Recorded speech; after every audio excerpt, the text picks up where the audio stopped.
Hello, everybody. Welcome to episode 51 of the Comic Room Pod. I am your host, Spro, and with me, as always, is the birthday boy this time around, Yes. Mr. Longbox. Hey. And today, this episode is powered by Mon Comics. Brandon, thank you so much for buying us these cups of coffee. Yes, thank you, Brandon. Brandon, a couple weeks ago, when he bought a book from one of my claim sales, he chipped in a little extra and he said, "You and Bob go get yourself a coffee." So here it is. It's a few weeks late, but thank you, Brandon. Yes, Brandon, Appreciate thank it. you. So, I recently decaffeinated myself, but as Joshua went and picked it up at our favorite coffee place in town, and notice I didn't say get a decaf one or a half calf one. I just said just get me one. Yeah. So I don't know if it was intentional or unintentional, but I did it.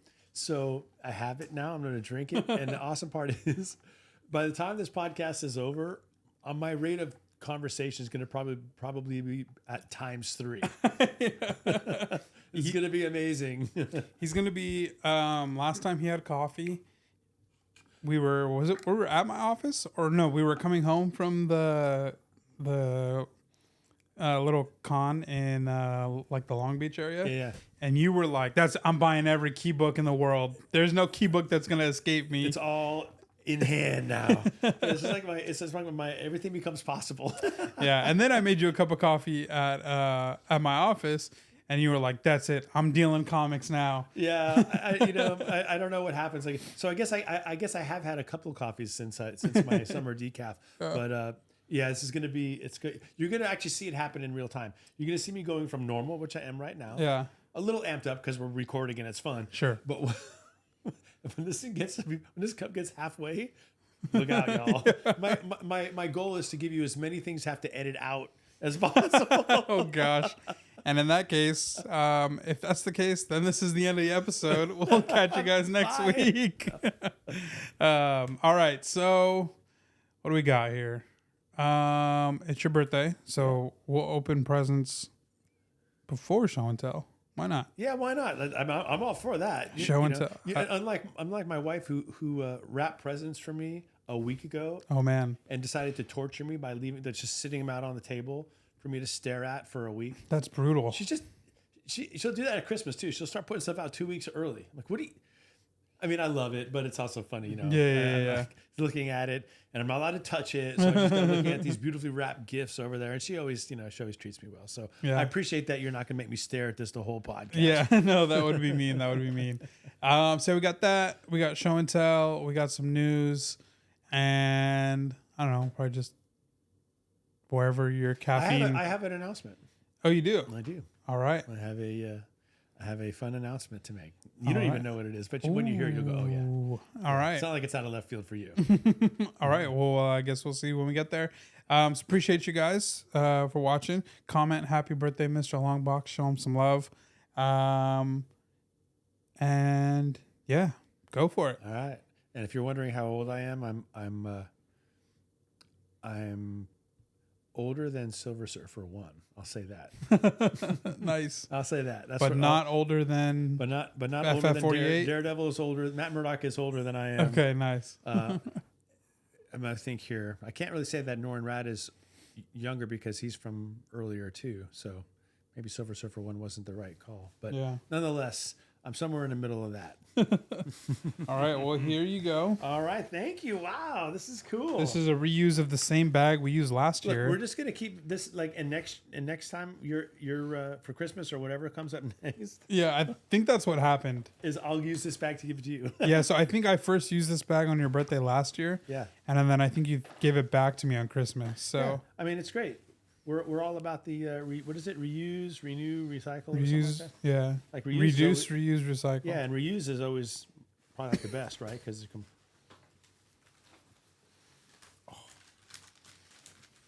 I love things in this shape. They make me very happy. All right, cool.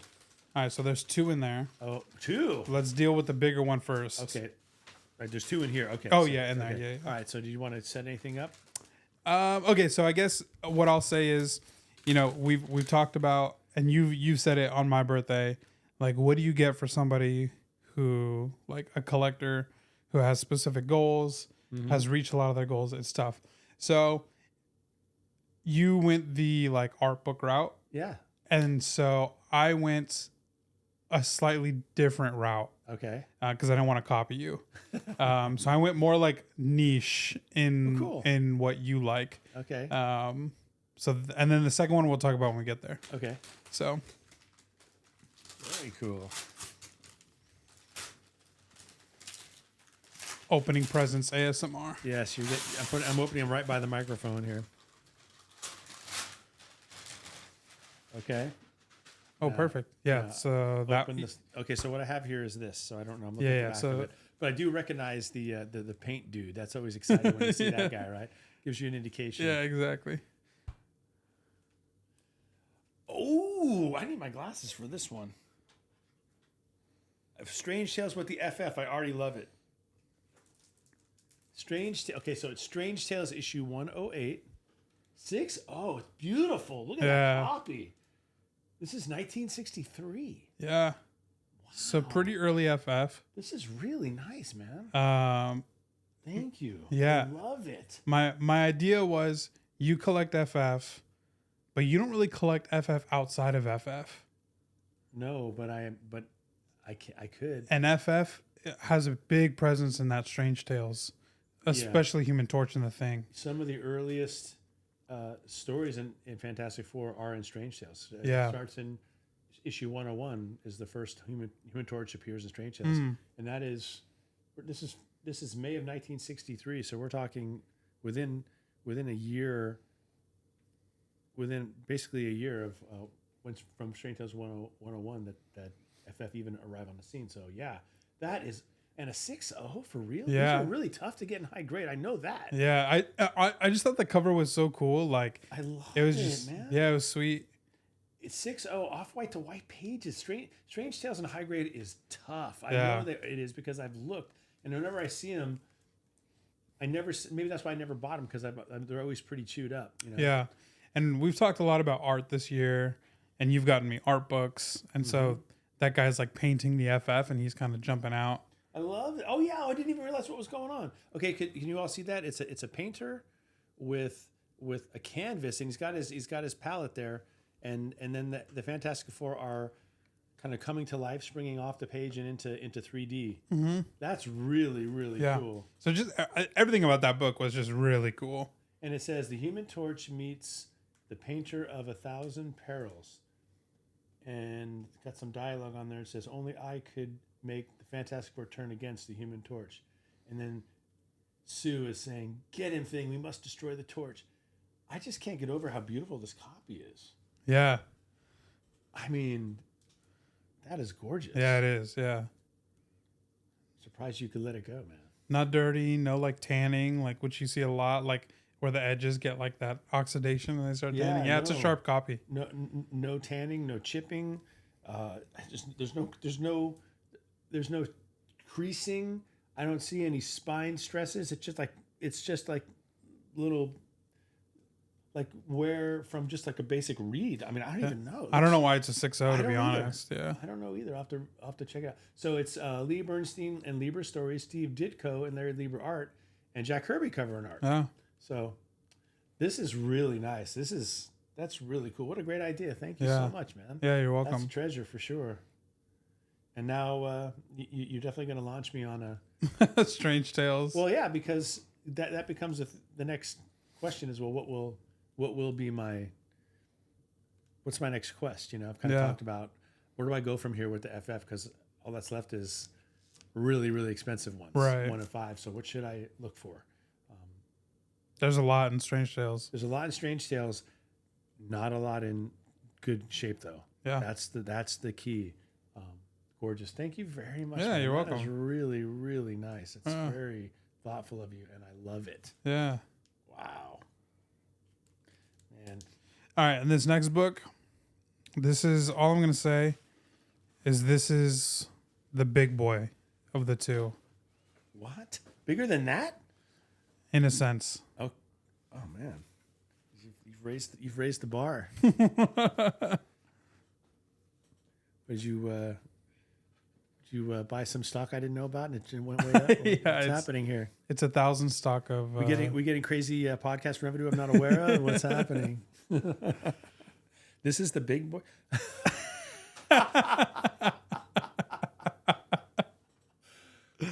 Amen, brother. I can't tell you.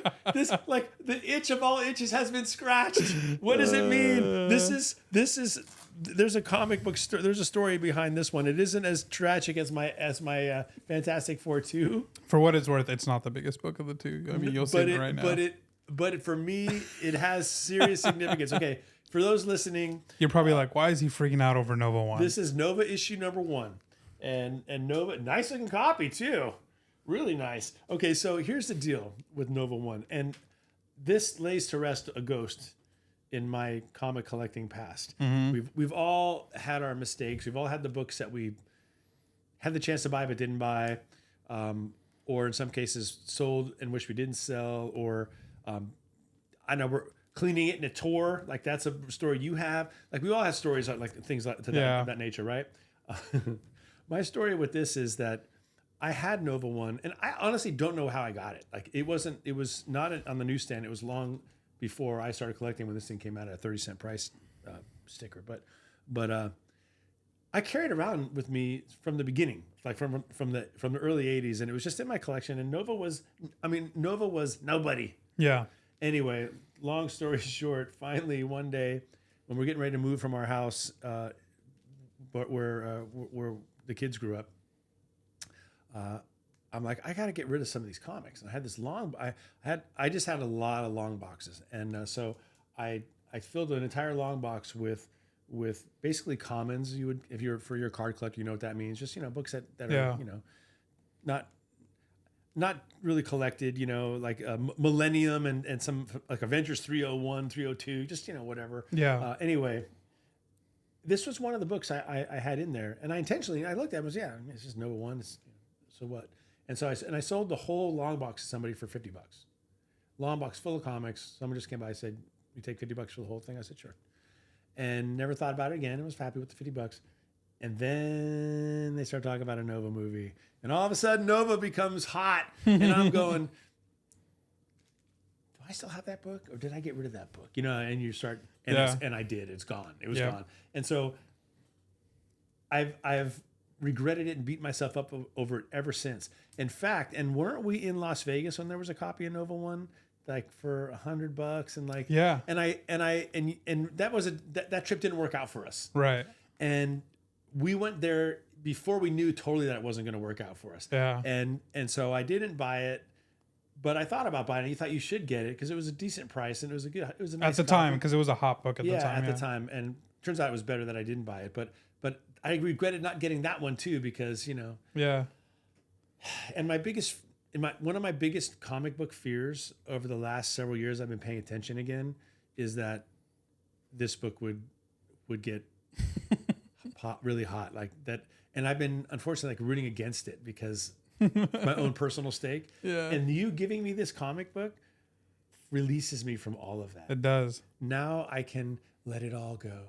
Yeah. I can relax and enjoy the Nova character and stop hating on Nova. Really was just a disguised hate on myself for having blown it. So thank you very much. It's so thoughtful of you, and really over the top. I mean, this Strange Tales is such a nice gift, man.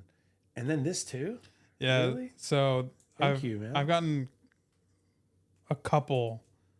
I have 3 Nova 1s to my name right now, just from different collections that I bought. So we were actually at my office this past week, bagging and boarding, and I got that in a collection recently. So I started bagging and boarding it, and he started just he's like, "What's up with Richard Rider, man?" He's like, nobody likes Richard Rider. He's like, he's a nobody, and that's just totally like his like defense mechanism against having gotten rid of the book and not having stake in it anymore. Guilty. So I started reading it because, he was like, where does he get his powers from? Like, what's his whole deal? And I was like, I don't know. So that was the copy that I popped open and read right in front of you. And I was hating it. I was like, so he can fly. So what? Everybody flies. Yeah, literally. Yeah. So as you were sitting there complaining about him, I was like, This is going to be so funny because in just a couple days, I'm going to give him this book. That's so good. That's so good. That's so good. Oh, careful.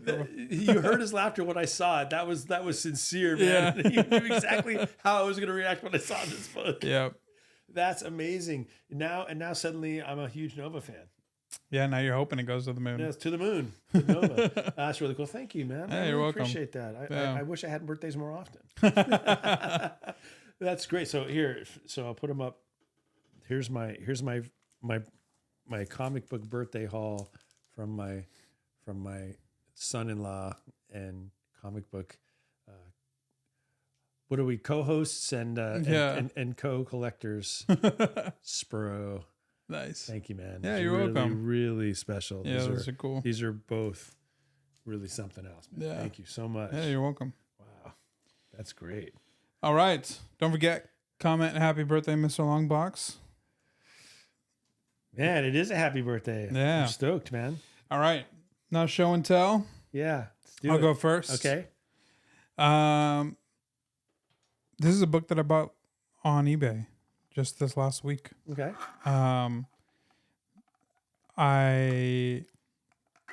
It's a cheapo book. Go to your local store and you can probably find it in a dollar bin. But I decided to buy this because I was just hearing rumblings of what they could be doing with Doom Mm-hmm. and why RDJ. And so I went down this rabbit hole of watching videos and reading theories online, like essays that people have. And we know that the Council of Reed, or all the multiverse reads. Mm-hmm. And I think we'll definitely see that for sure. But that book already has like a little bit of a bump. It's not like you could still probably find it in like the dollar bins at your LCS, but if your LCS is also like keeping up in the last, honestly, few years, they probably already have it like priced at about $10 to $15. Like that's about what it's worth. Yeah. Or if they've got it in a collection recently and they comped it, it's $10 to $15. But this book, I mean, you can find this book just hidden. And this is FF, not Fantastic Four. The title is FF, issue 16. And this is the first appearance of the Parliament of Dooms. Yeah, look at that. So this is the multiverse. This is like the counterbalance to the Council of Reed. This is essentially the Council of Dooms, except he calls them the Parliament of Dooms. And so it's all the multiverse Dooms coming together. And I think we're going to see the Council of Reeds, and I think we're going to see the Parliament of Doom. So I don't know if this book will pop up and price or anything, but you guys know me, I'm a Doom collector. And so I would have that book either way, whether it was $1. Was that Franklin and Valeria? I assume? Yeah. Yeah. Franklin and Valeria. That's nice. So yeah, whether that book is $1 or $20, it's multiverse, first appearance of the multiverse of Dooms. Yeah, that's really nice. I love the keep it. cover. I'm a chess player, so I have one of the FF run. I can't remember which one. It's one where like looks like they're on a safari on the cover, and you were saying I should get it, so I did. It was around a comic shop. Yeah, What I was think that? it was the dollar bins at Cruisin'. Yeah, Honestly, we could probably find that in the dollar bins at Cruisin'. we need to go to cruising. Yeah, we do before We keep talking about you it. go back. Definitely. Yeah, yeah, it's a great run. Jonathan Hickman, I sing his praises. He's a fantastic writer. He wrote Secret Wars, the newer one. Really nice. And we know that's where they're getting the majority of the inspiration for the Secret Wars movie. And a lot of this stuff he did Fantastic Four main title, and he did this all leading into Secret Wars. So the FF actually, it might not even stand for Fantastic Four. This might stand for Future Foundation. Oh, right. So Which did appear in the movie. it did, yeah. So That's great. It's a show and tell. That's also possible sleeper. yeah, a sleeper if you get it for if you find it in a dollar bin. Yeah, which you can. Yeah, Totally. Presumably you can get it. yeah. But I wouldn't, unless you're like a Doom collector like me. Like I paid like $3 for this on eBay or whatever, and shipping. So that's what you'll pay for it. But I was like, I want a near mint copy. Yeah, you don't want to. Yeah. Because I love Doom and just now you got- multiverse Council of Doom. So Yeah, and you've got your near mint copy now. Whenever you find them, just pick them up. yeah, Like you got to have like a list. Like you guys, right? Nothing's more fun than finding something in a dollar bin, right? But you won't really find something in a dollar bin unless you have done a little bit of research, a little bit of homework first. So you have, like, I don't know about you. I do know about you. There's always 5 or 6 books that you or I are specifically looking for in a dollar bin. Yeah. That might actually be there. Yeah. So we go looking in those bins first, and then, from there, other things pop up. But now you're going to go straight to that area. And not all comic stores alphabetize their dollar bins either. Yeah. Which is tough. And there's some really cool Doom covers in this FF run also. Yeah. I think those are the ones like I've handed you because they are like random Doom keys. And I think there's actually a pretty significant. No, that's in the Avengers run, but it's all about the same time. Because I think Hickman also was doing Avengers, maybe New Avengers. He was doing like a few main titles leading into Secret Wars, and then he did Secret Wars. But yeah, so look, good book. This is the Secret Wars books, from the Hickman run. They're not worth a ton, but they're worth more than the cover price. Right. And now it's going to be a movie, so if people like the movie, then people will want to read them or just keep them for nostalgic purposes because of the movie. Right now, Jonathan Hickman is writing Ultimate Spider-Man, which I've talked about on here. It's fantastic read. But this winter, I think in December, they're going to start closing in on the Ultimate Universe. And Hickman is going to be writing the Ultimate Endgame, I think is what it's called. And basically the maker, who is the evil version of Reed, a really interesting character, he has put himself away. I think the timeline was like 18 months. And he said he was going to be back. And so that's this coming December. So that's when he's finally being taken out. So if you've been reading Ultimate Spider-Man, Ultimate Black Panther, Ultimate X-Men, the Ultimate one-shots that they've done, all of that stuff is going to lead into this Ultimate Endgame. So Hickman's writing it. It's bound to be a movie. But not only that, Hickman is just incredible. And I would, if you're looking to read something, I would definitely maybe go to your LCS and this coming winter and put it on your pull. I already have it on my pull. I wonder if the writers nowadays, when they write like a series, if they do write it cinematically intentionally. That wouldn't. Yeah, I would if I were them. Yeah, for sure. Because they're always looking for stories. Yeah. Anyway, good. Oh, so there you go. There's your recommendation. Yeah. Excellent. All right. Good book. I like it. Let me fix these. Interesting that he called that it's going to be called Secret Wars Endgame. That's also a chess term specifically. Endgame. I wonder if Hickman must maybe. I wonder, Hickman maybe is into Ultimate chess. Endgame. Yeah. Yeah. Endgame is a chess term. Yeah.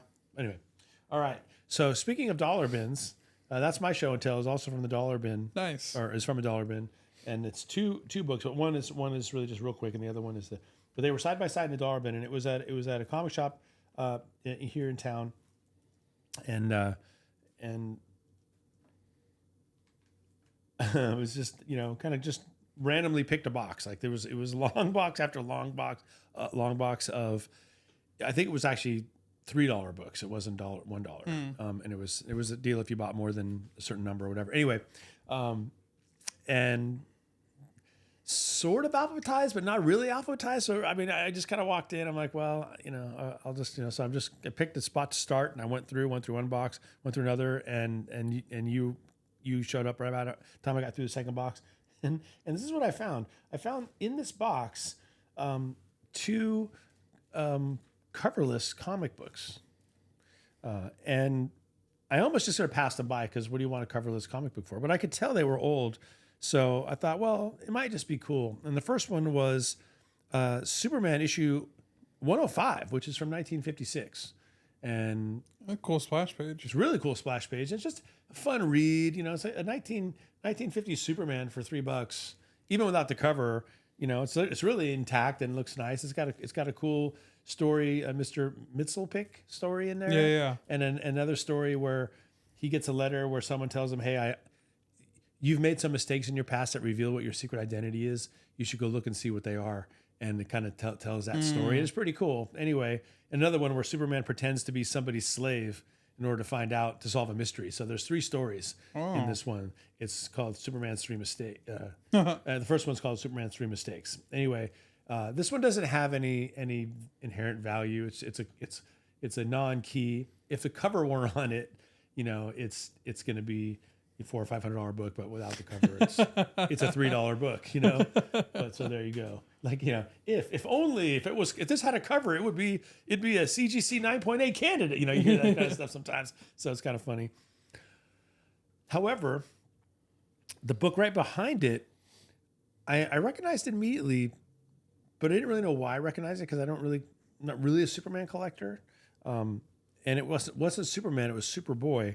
But it turns out that before I say the number, I'm going to just show everybody. You know what it is because I've seen it before. Yeah. I'm putting my thumb over like anybody could see. But anyway, that's what it looks like. And this is a Superboy. Anybody recognize the significance of this book? This is Superboy issue number 68 from 1958. And Superboy 68 is the first appearance of Bizarro. Now it's Bizarro Superboy, but it's the first appearance of Bizarro. This is before Bizarro Superman. Bizarro Superboy is the first appearance. It's the first time Bizarro ever appears anywhere. The book is intact, but has no cover. So I'll show you that. And so I thought, well, that's cool. Like that's a key book. So let me pick this up. And then and then while I'm in the store, I start doing some research as we all do. Nothing better than a comics book store that has good Wi-Fi, or at least good reception. And Superboy number 68 comes out about a year before Bizarro makes his first appearance in Superman. And the Bizarro in making his first appearance in Superman, where it's really Action Comics 254, and that in mint condition is a $900 book around there. But this book, Superboy, with the first appearance of Superboy Bizarro in a high grade, is like a $4,500 book. I looked up on Go Collect, 'cause that's the one I've got. 9.2 last sold in 2019 for $31,000. $31,000? $31,000. Goodness gracious. The highest is a 9.4, and it's never been sold. Then there's a 9.0 that went in 2008 for $3,000. But obviously, we're not talking about anything like that when you're looking at this book. This would be, if we were to send this to CGC, it would come back NG, no grade, no grade. 0.5 fair market value.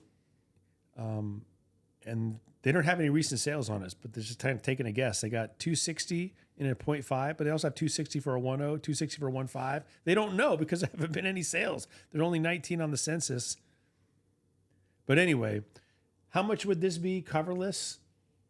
$100? Probably. There's a Bizarro collector who would love to have this for $100. Yeah. I don't know if I want to even sell it. I just think it's such a cool story. I think that I picked this up in a dollar bin essentially.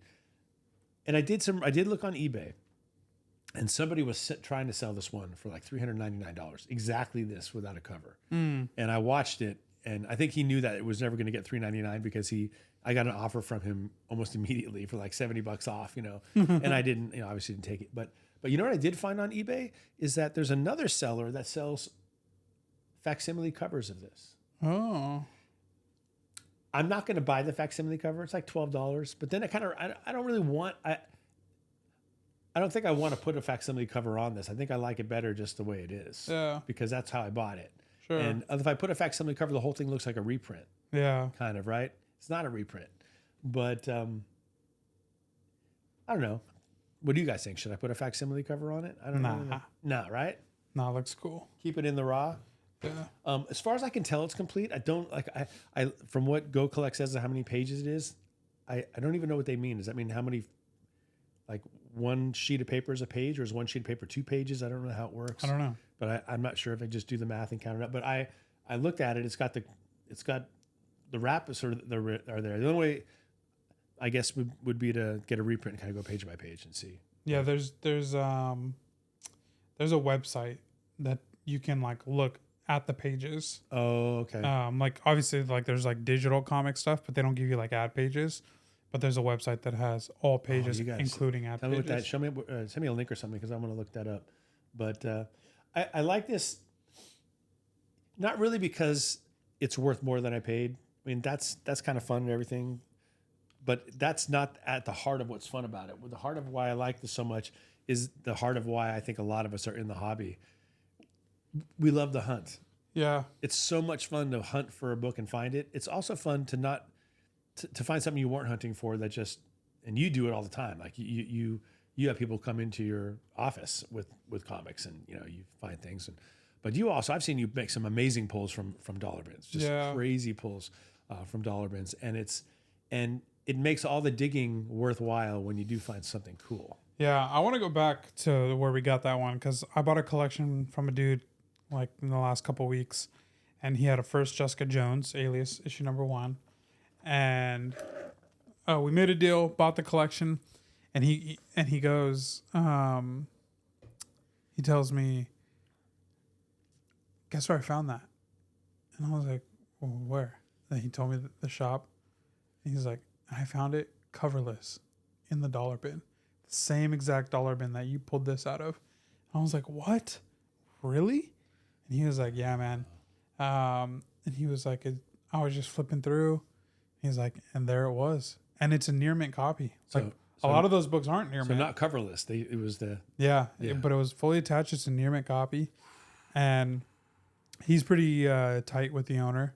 So he like went to the owner and he was like, hey, I'll pay you what this is actually worth.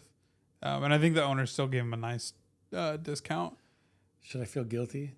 Heck no. No, because this is only maybe worth $100 to somebody. It doesn't even have a value. Well, you're not even flipping it. No, I'm not flipping it. I want to keep it. I want it for the story, and I just think it's cool. Well, and I think if you have a shop, and this is true for me, like if it's a dollar bin, it's a dollar bin. Well, that's the spirit of it all, isn't it? Like yeah. We've talked about this. Like and I know everybody listening or watching this has gone through this. You go to a comic shop and you kind of hope there's some kind of a dollar bin area because that's part of the fun, right? But nothing is priced. Yeah. And when that happens, that's fine. If it says, look, nothing's priced because everything in here is $1. I'm basically selling it by the pound. Like I'm just going to count it up and give you a number. Like Cruisin' does that. Yeah. But I've been to comic shops where they're like, you bring up what you found from the bin and then they start looking it up. Yeah. I'm like, wait a minute. So what, you're using me to help you price the books? Well, that shop, this table used to be the processing table, so they would do that with this, but then they flipped it into like a $2, $3 table. So they played it on the back end too. So it's like, but I think the mindset there is like, I'm not doing the finding for you. Like I'm going to get rewarded for my finding. Yeah. If I cherry pick it and go through, and it does take time. And I'm not 25 years old. So for me to like get down on the floor on my knees under the table and be digging through dusty bins, if I find something that maybe is worth $20 and you're selling it for $1, I'm not going to tell you. Yeah. No, I don't think. No, especially in a shop setting, whatever the price is, that's what the price is. Like for me, when I have people come by, because so much of my stuff just isn't fully processed yet, I'm always sure to tell them like, hey, you're free to look through these boxes. Yeah. But this isn't, I'm in the middle of processing. I roughly know like kind of what everything is and where everything is, and I have it organized by title. And I tell them like, if you find anything and it's not priced, I'll price it here. But I'm not saying like, oh, here's a bunch of stuff, go through it and then I price it at the table. I'm saying like, you could be here today and this isn't priced, but like tomorrow I could price it, or like 3 days from now I could price it. So because and I'm not like an open door shop, like you can't just walk in, and I wouldn't be able to do that because I'm not giving those books away for like $1. No. So, well, like the garage sale. The guy who bought those where I sold this Nova 1, right? Yeah. In that long box for $50. Do you think I expected someone to go through there and tell me if there's a book in there that shouldn't be? Right. Of course not. Yeah, totally. Anybody, I put it out there, and I think what I basically said was like $1 a book, and someone said, $50 for the whole thing, and I'm like, yeah, fine. You know? And he didn't steal it. He asked me. I said yes. Yeah, totally. That's not up to him. And I hope he was happy. I'm sure he was. Maybe he's on a podcast talking about how he got that deal off of me. That's just how it goes. Yeah. Yeah, I would. Yeah, it's a weird thing, but I think if you have like a storefront and you have stuff out that's like out in the public area for people to look through, the price is whatever you set the price. And if somebody finds something good, then they should be rewarded for that. Okay. But for me, like in my office, because I'm dealing 95% online, my stuff isn't like, it's not like open for people to run through and like pull out for like $2. Like, it's a long process of processing.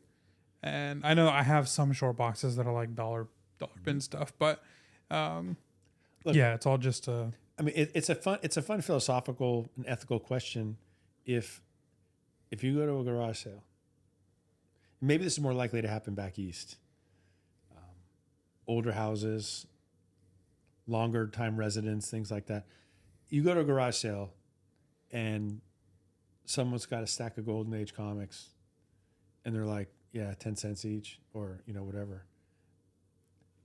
What are you doing? What are you going to do? And you look at it and you're like, oh yeah, you see some keys in there. Are you going to like do the right thing and say, hey, look, you should know these or are you just going to give whoever 50 cents and go home and find out that I'm going to give them what they're asking.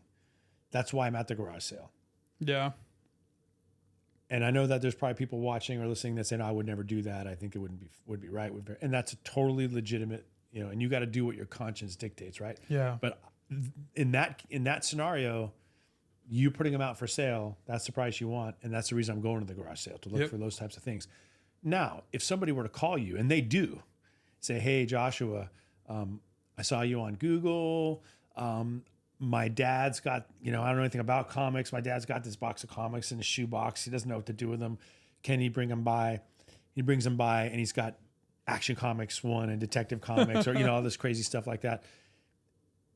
And you were to say to him, I'll give you $30 for it. I know you wouldn't do that. Yeah. I know you wouldn't do that because that's different. They're coming to you as an expert and they're trusting you to tell them the truth. That's totally different, I think. Yeah. What do you think? My first question would be, before I ask anything else, they bring it, I would look at the books and I would say, what do you want for it? And then if they said $50 or $100, I'd probably sit there quietly for a second because I would be tempted. It's not to say I wouldn't be tempted. You'd have the angel and the devil on your shoulder. And I would sit there and I would say, I'll be honest with you, I probably can't afford these books. And then they'd probably look at me funny. And then what I would do at that point is I would explain to them everything. But I would try to explain to them and help them on how to properly move books like this. Like I would facilitate getting them graded, and I would obviously make sure that I'm getting a cut of everything in there. But it would be like, I'll submit it to Heritage for you. Right. Then everybody's happy, and you've just made a friend. Yeah, versus exactly. An enemy. Like, imagine you if they said, yeah, well, I was hoping to get a couple $100 and you're like, cool, here's $100. See you later. At some point, they could come back and like be banging on your door and you would feel bad. Right? Yeah. Yeah, that's good. I think that'd be the right approach, Yeah. But maybe someone's watching or listening that says, no, if they don't do the research, they don't do the research. That's not my problem. And that's a discussion to have. I'm just curious. I think with a Grail like Action one or like which is never going to happen. No. I hope it does. But with a Grail like that, I think I would have to like be like, yeah, okay.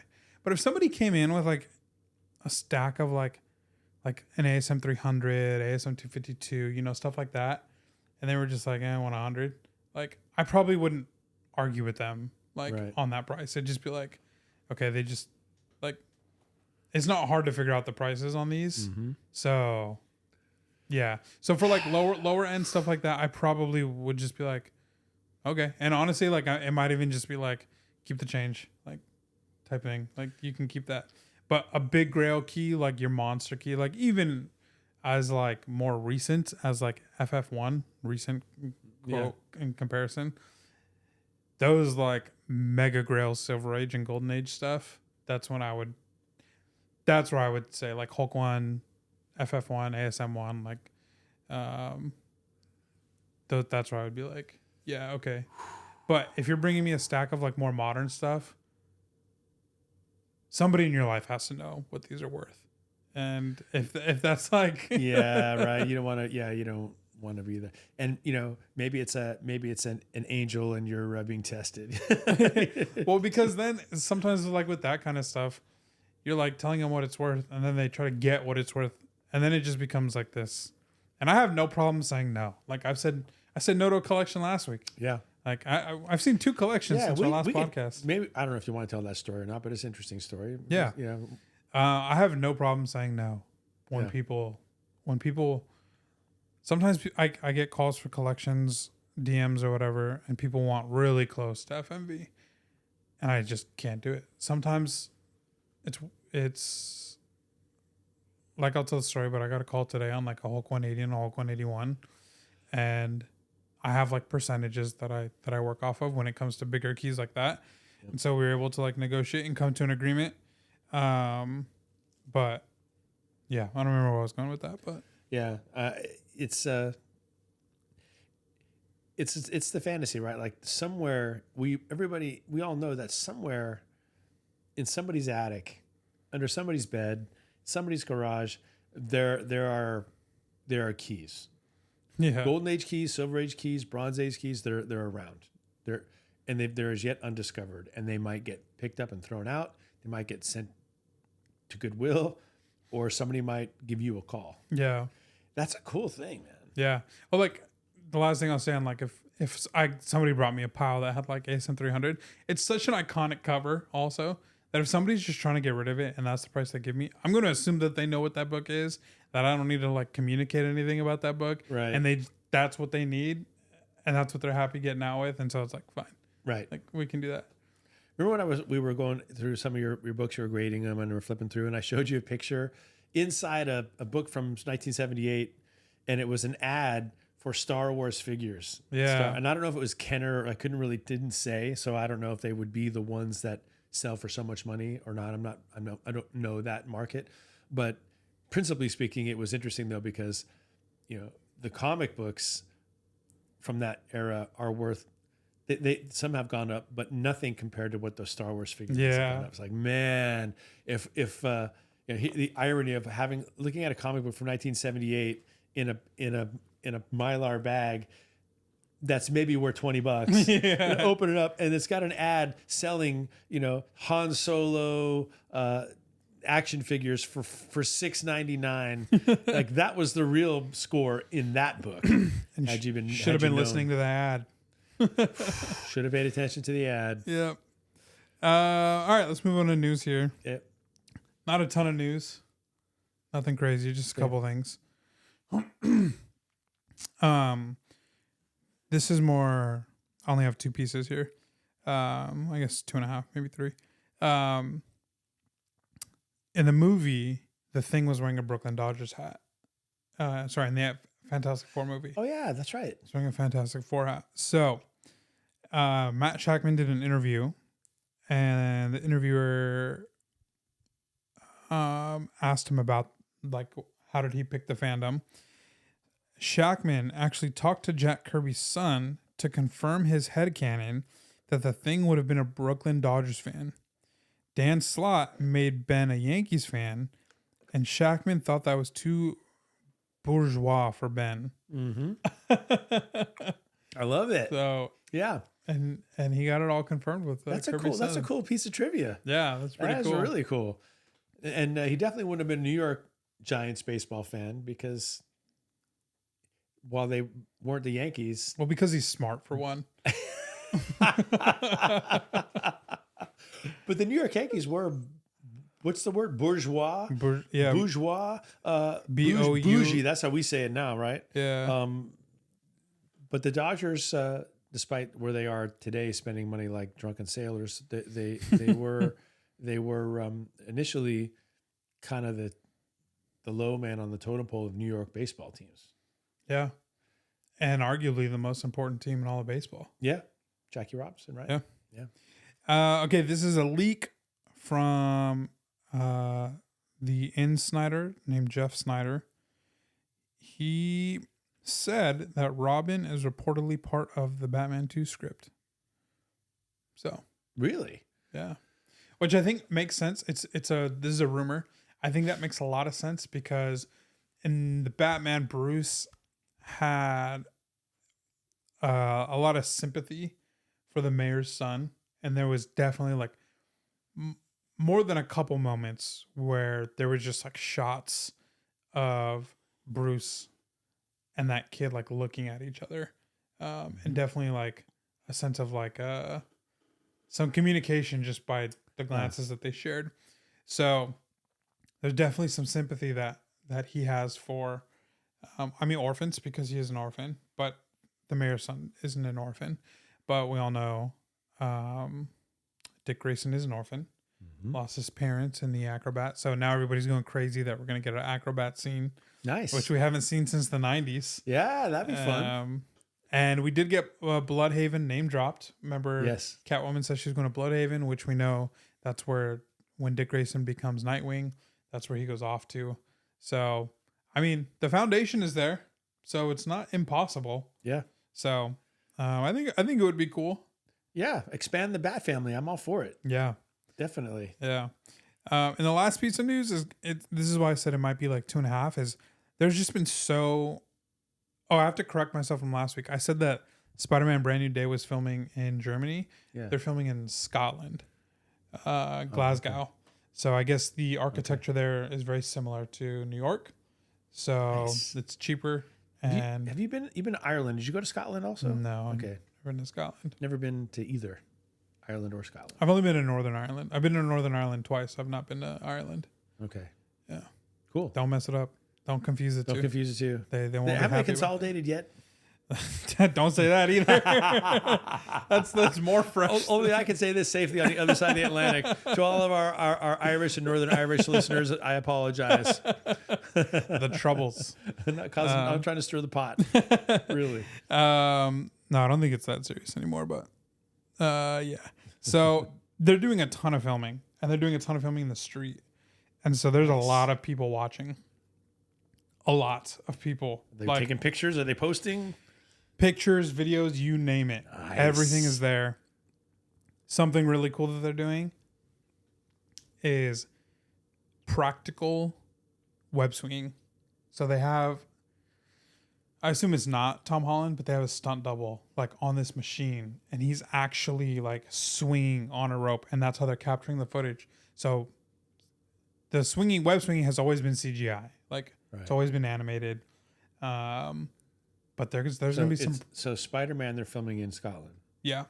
So there's some actual practical shots that they're getting of Spider-Man swinging. Who knows? We don't know if this is actually going to see the screen, because they could shoot it. And it doesn't work. But the guy who directed the last trilogy, John Watts, he did Homecoming, Far From Home, and No Way Home.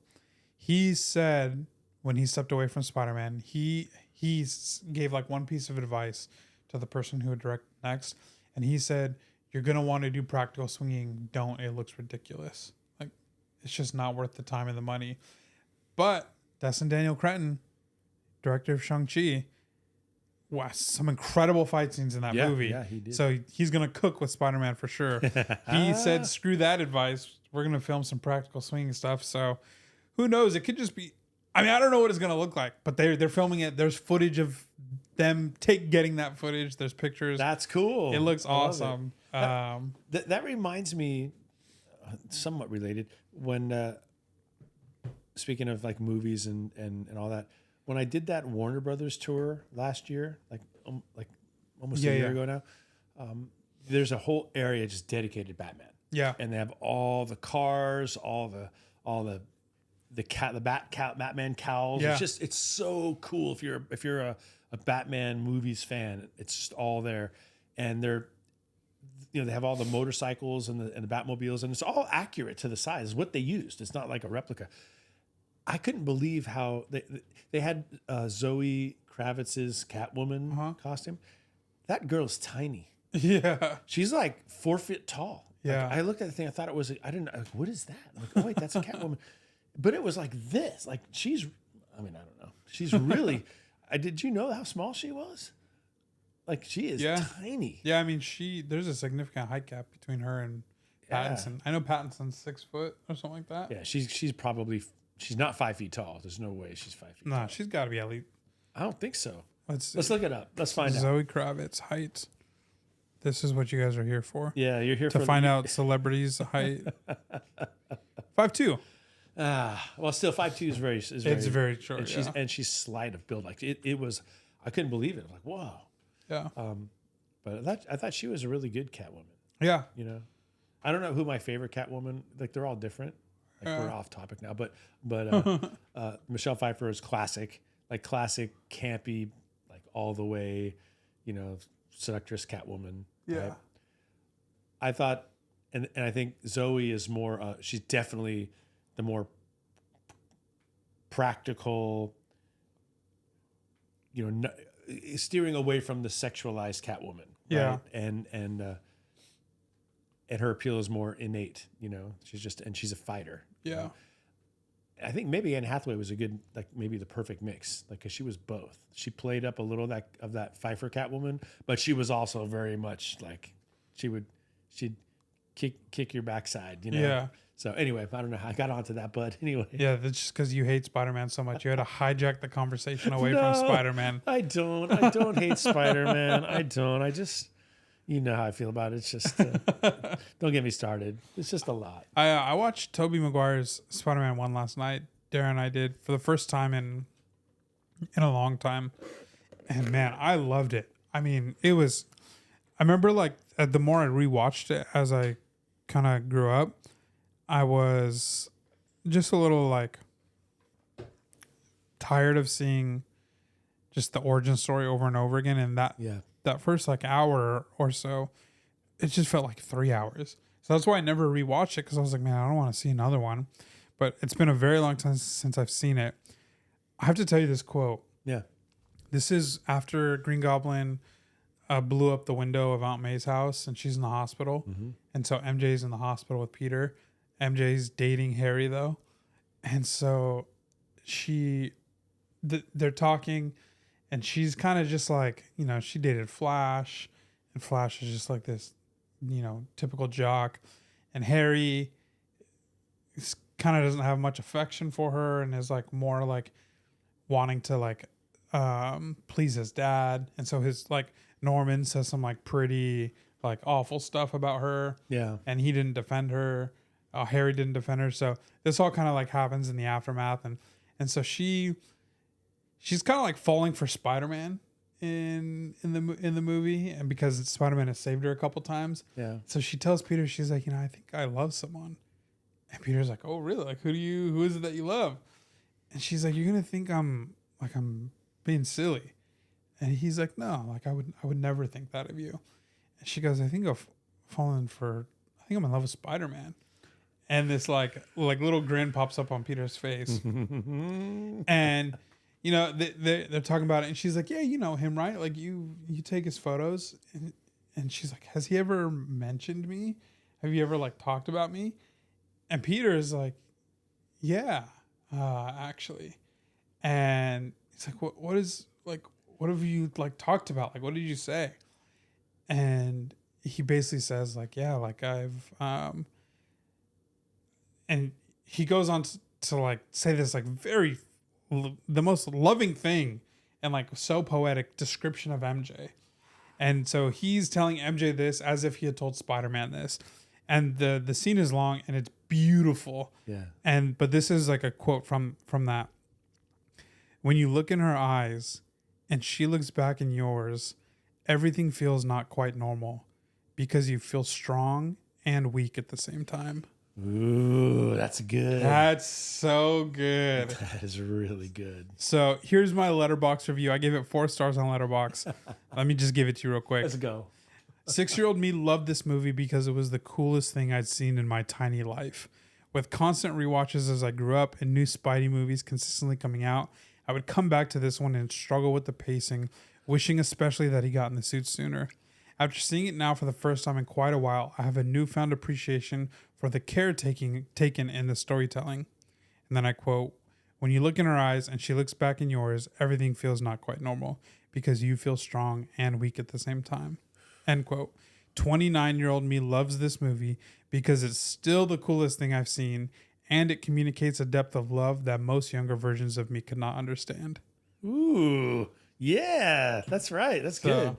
Maybe we should be doing a movie podcast. We'll do like the old Siskel and Ebert, thumbs up, thumbs down, and give our takes on why. Yeah, that's a great review. Yeah, and I mean, I would just go rewatch it if you have the time, but if you don't, just look up his like little monologue from that scene. It'd be like he says some some stuff that you only like I said, like younger me just wouldn't, even 10 years ago me wouldn't have been able to like appreciate that. Which is of the two Maguire movies is the one where they kiss, where he's hanging upside down? That's one. Oh man, I mean it's really like you had mentioned. It's a very romantic movie. Yeah, it is. That's a great scene. Yeah, iconic scene. That movie scene's been homaged in comic books. I've seen it. Yeah, I think J. Scott Campbell did it. Yeah, pretty sure. Yeah, it's good. Come on, I don't hate Spider-Man. I like to hate on the fervor around Spider-Man. Yeah, but I mean, come on. Honestly, because we've talked about it a couple times the last week, I think that's why like I wanted to rewatch a little bit, because I was like, I haven't seen these movies in so long. I'm just like, that's my childhood. Like the Tobey movies. Yeah. I was 6 when that movie came out, and that's what that movie is what started my love for Spider-Man. I'm not a hyper Spider-Man collector like a lot of people are. Yeah. But I just love Spider-Man. My favorite is Andrew Garfield. But I was rewatching it. It was like so nostalgic for me. Wasn't that one of the first, like, that kind of launched a lot of the superhero motion pictures? That was one of the earliest. Yeah, X-Men was 2000. Yeah, and Spider-Man 1 was 2002. Yeah, those were I liked both of those movies, and I think the Spider-Man probably holds up a little bit better than the X-Men, but I still like the X-Men first trilogy. I thought it was good. Yeah, I think those movies in particular are more like we're making serious movies type thing. Yeah. Where like the Batman movies of the late 80s and 90s are like a little campy. Yeah, I didn't love like the Chris O'Donnell Batman. Yeah. Batman and Robin ones out that much. Yeah. They were a little too. And I guess Superman 1977, I mean, that's a pretty like legit movie, but I know that series critically falls off real bad. Yeah. In the later movies. It does. Yes, it does. I know people talk very affectionately about the first one, and then not so much about the others. But I think they kind of slowly step down. If I'm kind of 1 is classic. 2 is not bad. The rest of them you can forget about it. Yeah, basically. Yeah. So you start getting into adding Richard Pryor in it and stuff like that. It's not good. Yeah. Not that Richard Pryor's not good, but I'm just saying didn't work in the movie. Yeah. Yeah. Richard Pryor. It was that Superman 4 Quest for Peace or something like that, which I don't even know if I got through it. Yeah, I don't know. But anyway, you don't need to know. It's okay. So, all right. You say you have an announcement. Yeah, I do have an announcement. And it's I'm launching myself onto a quest, and I'm going to take you all on the journey with me. All right. And it is the quest for Fantastic Four issue number 1. Boom. I am officially saving for it. All right. And selling for it. And by selling for it's easy because I've got comics in my collection that I'm going to sell. I'll probably throw a few here and there into your claim sales. I'll probably put a few of them up on my Instagram, just kind of little by little, and don't have a ton of followers, but people who know me, they trust me, whatever. So there's the selling part. The saving part is going to entail me not buying a bunch of stuff every month. That doesn't mean not buying anything. What it means is my monthly comic book budget. Let's say it's on average, if I'm being honest, it's probably somewhere between $300 and $500 a month, somewhere in that range. In case you ever wondered, that's kind of, and some months I don't buy anything and then I buy a big book, but I've never done it over an extended period of time. Yeah. But I'm going to say somewhere between 300 and 500, and then what I buy, I'm giving myself a little bit of leeway there because it's not totally hard fast.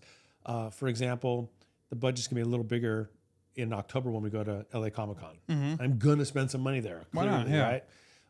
But I'm gonna go with that 300 to 500 a month, and then I'm just gonna write it down on a ledger. I'm not gonna move money into a special account or anything. I'm just gonna put it on a piece of paper, and every week I will tell you, I will show you. We'll put a graphic up. I don't care because I want you guys to be involved in this. What's the number? How close am I? And so I didn't bring any. I was going to write on a piece of paper, but maybe we can do a little graphic or something for this if you have time to edit it in. But right now I'm at $600. All right. $600 along the way because with money that I've not spent because I've been thinking about doing it already, and the fact that I got a little bit of birthday cash. My parents sent me a check. They always do, Nice. And I isn't that great? Like, you always get. So I'm sorry. Can I interrupt here? Please. Okay. So I'm assuming that this also came with a conversation with your wife then. No, I haven't told her yet. Okay. No, I have.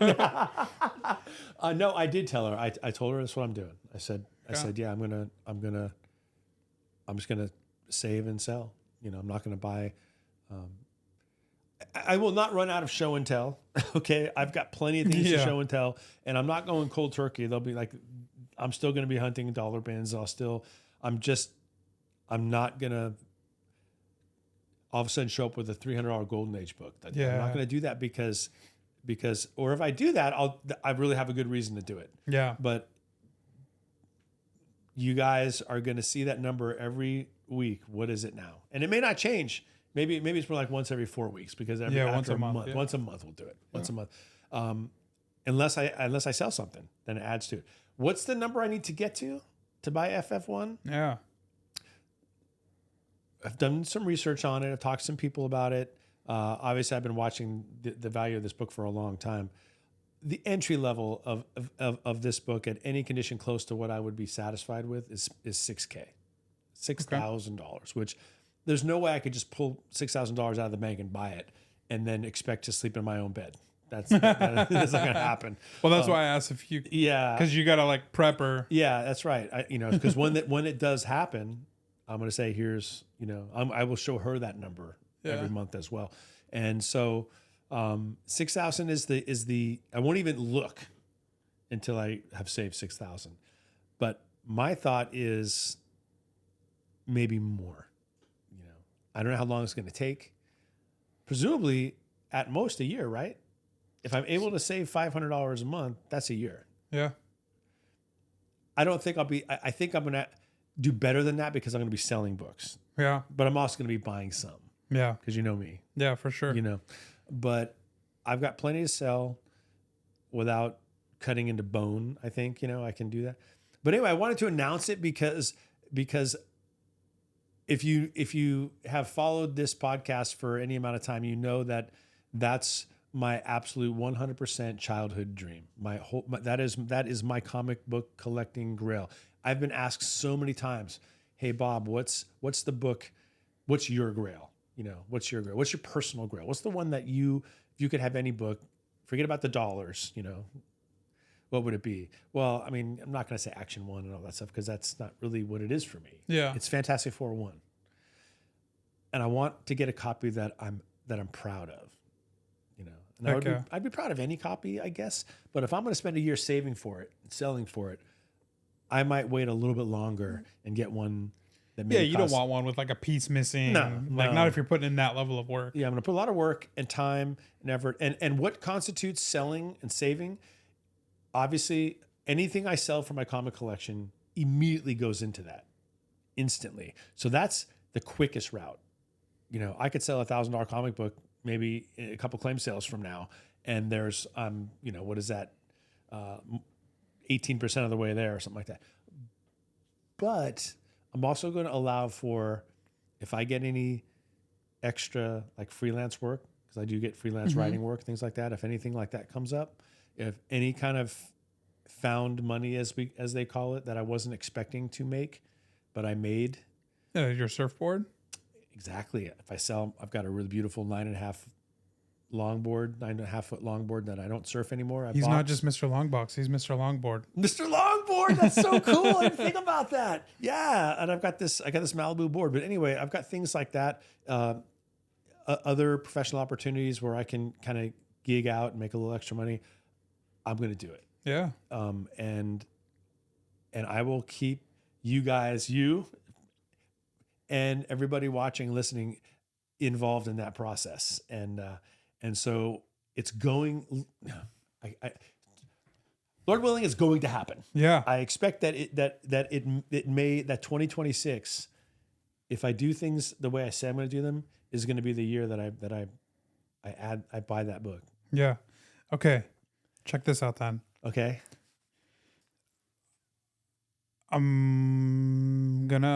Okay. So I have a claim sale coming up this Tuesday. I confirmed it with Mr. Longbox that he's able to help, and my wife. This Tuesday, August 12th, at about 4 p.m. Pacific Standard Time. I'll have a claim sale. I'm sure Mr. Longbox, if he wants to throw in a couple books, he can. But this Tuesday, August 12th, about 4 p.m. Pacific Standard Time, I'm going to go live. All the collections you have seen that I bought, and then one I'm going to tell you about when we're done with this that I looked at today. That'll be that. Let's schedule one here right now. Yeah. Because I told you, I gave you that short box and I said, yeah, let's split. Do a split. Sale. Yeah. So I leave for New York 2 weeks from yesterday. So I leave the 21st of Thursday. 21st of August? Yeah. Which I think is probably close to when you're probably gearing up to go back to work. Yep. So next weekend, let's see if the claim sale is Tuesday. I'm usually wrapped up by the 14th. Like everybody paid and shipped. Okay. We can do a sale as early as the 16th, so next Saturday, or the 17th, next Sunday. Yeah, I can do either one of those. Okay. Yeah. Pick one. Let's go Saturday. Saturday. Okay. Time. August 16. Wait, Saturday, August 16? Yeah. I don't have anything. Okay. So first claim sale coming up August 12th. This coming Tuesday, about 4 p.m. Pacific Standard Time. That'll just be me, mostly my books, maybe a couple slabs from Mr. Longbox here and there. A few days after that, August 16th at, let's say, 3 p.m. Pacific Standard Time, Mr. Longbox and I will split a show. Okay. Where I'll go the first hour and I'll just bring a short box of books. Maybe I have some stuff that I'm kind of going to blow out. Yeah. Some stuff that I brought to a couple shows. Okay. I'm going to look to move. And then you can have the second hour. So I'll warm everybody up. It'll be my Fantastic Four 1 kickoff. Yeah. And so, yeah, August 16th. And then you can take an hour, 2 hours, whatever you need. Okay. Bring however many books. Maybe I won't even take an hour. Maybe I'll just do like 45 minutes. And if everybody's like, give us Mr. Longbox, give us Barabbas. Then that's awesome. Then we'll have you go, but I'll warm the people up for you. All right. And then I'll sit at the desk and do your accounting. All right. Yeah, that'd be a great jump start to this whole thing. Yeah. Yeah, I really will. So, all right. So I'll say it again one last time. August 12th, claim sale, 4 days from now, with me and my books and new collection, big banger books. I'm going to have a lot of them. Yeah. And then next Saturday, August 16th, 3 p.m. Pacific Standard Time with Mr. Longbox. Mostly Mr. Longbox and a little bit of me. Woo. All right? All right, cool. Because we won't be able to announce it before then. No. So this is the time to announce it. So Yeah, next Saturday. So let's help Mr. Longbox. It's his birthday too. Like that'll be all from my PC. come through, yeah. It's all PC stuff. Yeah, because you don't buy collections. No, these are just things I've bought over the years. Yeah. So keep that in mind. don't go lowballing them.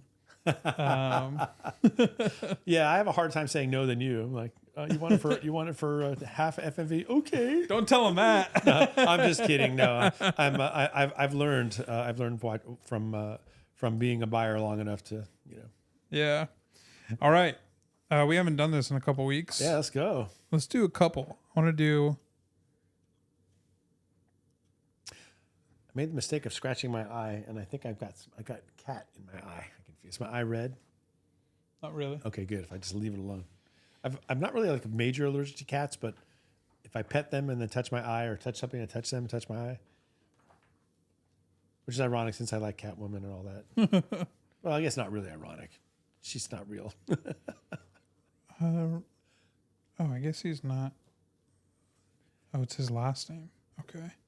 I went to the F's for Franklin Richards, but Emma Frost was in there, but she was Frost, Emma. So yeah, you have to learn how this thing indexes Richards, stuff. Valeria Richards, Franklin. All right, why don't you read Franklin Richards, and then after, I will read about Valeria. Yes, there's been a lot of talk about Franklin Richards. As of right now, number one on the hot list is FF Annual 6. Everybody's trying to get a little stock in Franklin Richards. So let's hear what we got here. He is Franklin Benjamin Richards, so Benjamin, named after Ben. Yeah. Grimm. Adventurer, New York City. Powers. Vast. Well, first off, he's the son of Reed and Sue Richards, in case someone's been living in a cave for the last couple of weeks. But anyway, he's their first child, their son. His powers: he possesses vast powers of telepathy and telekinesis, as well as the ability to fire psionic blasts, reshape reality, appear in astral form, and perceive future events. And he's a what level mutant? What's the Omega level. What is that? Wanda is an Omega level mutant. Yeah, he is, and Phoenix is an Omega level mutant. Son of Reed and Sue Richards of the Fantastic Four, Franklin Richards was supposedly one of the most powerful mutants on Earth. As a young boy, he began to exhibit immense psionic powers. Using his ability to see possible futures, he became a member of Power Pack under the name Tattletale. When the Avengers and the Fantastic Four seemingly perished fighting Onslaught, Franklin sent them to a counter-Earth of his own creation. He used his powers to bring back Galactus and return his sister Valeria to his mother's womb. Later, as the multiverse collapsed, Franklin tried to create a pocket universe where the people of Earth could survive, but his efforts failed. His father tried to save the family in a life raft, but Franklin was killed. 8 years later, Reed acquired the power of the Beyonders and resurrected Franklin and his family. Franklin set about recreating new universes in the multiverse, but this drew the ire of a being called the Griever at the end. The Griever at the end of all things. That's the name of the being called the Griever at the end of all things, whom Franklin helped to defeat. Franklin apparently lost his powers and with them his mutant status after burning them out fighting the alien Cormorant. He was told by Professor X that, in fact, he had never been a mutant, only using his cosmic powers to make himself seem like one in order to fit in better. Interesting. I didn't know a lot of that, actually. Yeah. There's a lot of stuff I didn't know. All right, yeah. Cool. Check that out. So that's actually really interesting. So is that true? As of right now in the Marvel comic book universe, he has no powers? It's a good question. I mean, anybody knows, tell us in the chat. Or in the chat, like we're streaming live. Tell us in the comments. But we all know that means nothing in the comic book world. Yeah. I mean, we just read that people die and then get resurrected. So something as trivial as somebody losing their powers can most definitely be reversed. Yeah. But he has. I remember learning that he can create whole universes. Yeah. And we see that. I mean, we know he gets his powers back because we've seen a future version of him come back where he's made Galactus his herald. It's so cool. Yeah. That's amazing. All right. Valeria Richards. Full name, Valeria Megan Richards. She's a student and adventurer. Her first appearance is in Fantastic Four 50, which came out in February of 2002. She's the second child of Mr. Fantastic and the Invisible Woman. Valeria was conceived in the negative zone and believed stillborn. Instead, her brother Franklin had taken her to an alternate future where she was raised by the Invisible Woman and her husband, a heroic Doctor Doom. Oh, so that's where the relation is. Oh. Valeria eventually returned to their time as a teenager, calling herself Marvel Girl. When battling the universe destroyer Abraxas with their family, Valeria and Franklin used their powers to revive Galactus to defeat him. In the subsequent restructuring of reality, there's a typo here. It says, in the subsequent restructuring of reality, Valeria went back to being a fetus in her mother's womb. This time, Doctor Doom came to the Fantastic Four's aid and saved the girl. He asked only that he be able to name her. When the multiverse came to an end, which is the Secret Wars stuff, Valeria and the whole family died apart from Mr. Fantastic. Several years later, he achieved the power of the Beyonders and restored Valeria and the rest of the family to life. After helping her family recreate the multiverse, Valeria returned with them to Earth, where she built the Forever Gate, an access point to anywhere in space and time. Whoa. Wow. That's pretty powerful. Her powers are that she has superhuman intelligence and can generate force fields. Superhuman. So in this chess match here, I would give her the nod to even beat Franklin. That's really interesting. So there's the connection between her and Doom that is featured in later stories. Yeah. So in an alternate universe, he's basically her de facto. He raises her. Yeah. So de facto of dad. To finish the sentence. I'm looking for. So FF50. Fantastic Four 50. I don't think I have the first appearance of Valeria. I need to get that before it's too late. I mean, I'm sure that's already spiked a bit, right? I don't think so. Really? Yeah. Wait a minute. I just said I wasn't going to buy books. Didn't I just say that? You did just say that, but this book is probably cheap. Okay, so I'm going to read. This is the Mr. Fantastic page. It's a full page, full 2 pages. Yeah. But I'm not going to read. We can read some other day, but I'm going to read here about the Maker. The Maker. In the Ultimate Universe, Reed Richards was younger and less moral.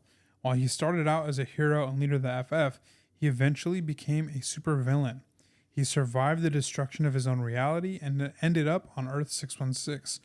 Known as the Maker, he has continued to act as a supervillain and sought to remake his own lost reality.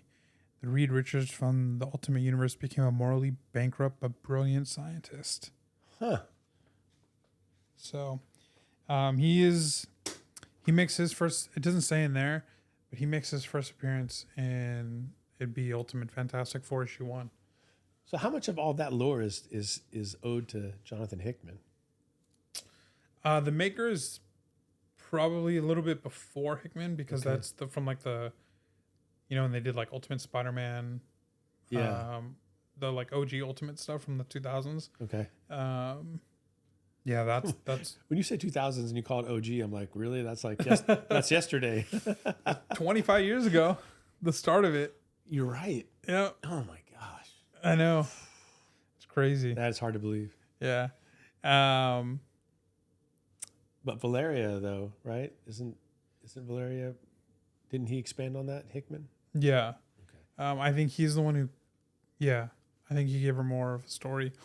Well, I mean, right here. Same with Franklin. And the Maker. I mean, he's such a cool villain. So I think Ultimate Fantastic Four 1 from the early 2000s. I don't know exactly what year, maybe 2001, maybe 2004. I don't remember. That's his first appearance because that's that read of that universe. So, yeah, pretty cool. Okay. Yeah, that's cool. I like that book, man. I'm gonna have to. I left mine in my my work office. I've got earlier versions of both of the DC and the Marvel one. But they're in my office. I'm not teaching graphic novel next year. Really? Yeah, I tend to teach it every year, and I know I will be sad not to teach it, but it's part of my commitment to not overload myself, my teaching load, to try to have a little more balance in my life, and that's one that I just had to move to every other year. Can I teach it? You could, what would be really fun is you could definitely come in as a guest. Like you, could, I mean, that class meets, I don't know, like 30 times in a semester. So why don't you come in? Yeah. And in fact, you know what I am teaching in the spring is a podcasting class. You and you should definitely come in for that. Yeah, that'd be cool. Yeah, we'll talk about it. Yeah. Dara's come in and talk to that class. Yeah. So why don't you come in? Yeah, heck yeah. Well, maybe we'll just go live. We can't go live, but we'll do. Yeah. I think because you do all the editing for this thing. Yeah. You're probably thinking, wait, you teach a class on this, so you could do the editing. Why don't you do the editing? I let the cat out of the bag. Sorry. No. My appearance fee is FF1. I'll tell you what. I'll take you to the cafeteria for lunch. How about that? FF1 is my appearance fee, and if you can't do that, then AF15. Yeah, AF15, an even more expensive coverless. A coverless with 10 pages. I'll get you a page. All right, let's end with got a couple collections that I looked at. Yeah, this is a great story. Go for it. So the first one we looked at last Sunday. We recorded. So the reason why last week's episode was late was we recorded Saturday evening, and so most of Saturday is gone. And then Sunday, went to church, came home, and I was like gearing up to edit it. Yeah, because I slept like 4 hours the night before. Yeah. So I was like, okay, I'll get home, let me eat, let me have some coffee, let me just like sit down, watch some TV with the wife, and then like I'll go. So literally as I like get up to go and actually start to edit, I get a DM from the guy that I bought the massive collection from earlier this year. And he goes, hey, I got another collection if you're interested. And I was like, yeah, sure. I'm still getting ready because I'm not expecting anything. He sends me some videos, and it's Bronze Age horror, mostly. And like full runs of like Chamber of Chills or whatever it's called. And Where Monsters Dwell. yeah. And then a lot of DC stuff. House of Secrets, House of Mystery, both of those popular titles. Yeah. Werewolf by Night. And so I was like, okay, this is looking interesting. So I asked him like, hey, could you zoom in a little bit on, or send me a video of like the House of Secrets and Werewolf by Night like runs? Because there's keys in those runs. And some Tomb of Dracula too. Yeah. I asked the same Tomb of Dracula. None had the keys. So I was like, this isn't like super great if it's missing keys. And like the price that he had kind of pitched, I was like, like I'm not a lot of room there for you. Yeah. But he said just come down and look at it. He lives about 40 minutes away. He's like, come down and look at it. I'll give you, what was the term he used? Right to refusal. Yeah. Right of first refusal. Yeah. Right of first refusal. So I was like, all right, you know what? The truth is I slept for 4 hours last night and I need to keep myself awake, and editing, I might be able to push out 30 minutes of editing before I crash out. Yeah. But if we drive down there, and I was like, if I call Bob and he goes with me, like I'll be awake, alert, talking.